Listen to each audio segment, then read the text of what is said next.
Hi friend, ಎಲ್ಲಿಗೂ ನಮಸ್ಕಾರ. ಸುಮಾ ಅಡುಗೆ ರೆಸಿಪಿಗೆ ಸ್ವಾಗತ.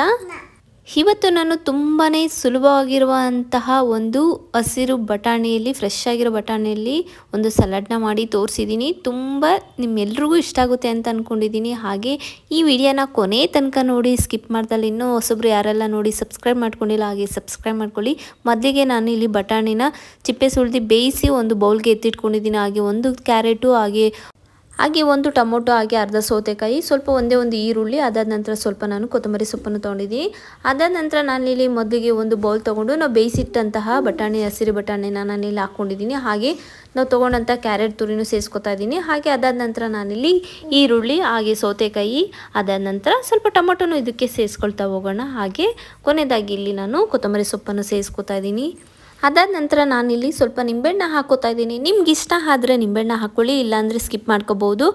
ಅದಾದ ನಂತರ ನಾನು ಸ್ವಲ್ಪ ರುಚಿಗೆ ತಕ್ಕಷ್ಟು ಉಪ್ಪು, ಹಾಗೆ ನಾನಿಲ್ಲಿ ಬ್ಲ್ಯಾಕ್ ಪೆಪ್ಪರ್ ಪೌಡ್ರನ್ನು ಸ್ವಲ್ಪ ಹಾಕೋತಾ ಇದ್ದೀನಿ. ಹಾಕೊಂಡಿದ ನಂತರ ಒಂದು ಸ್ಪೂನಲ್ಲಿ ನಾನು ಇದನ್ನು ಮಿಕ್ಸ್ ಮಾಡ್ಕೊಳ್ತಾ ಹೋಗ್ತಾ ಇದ್ದೀನಿ.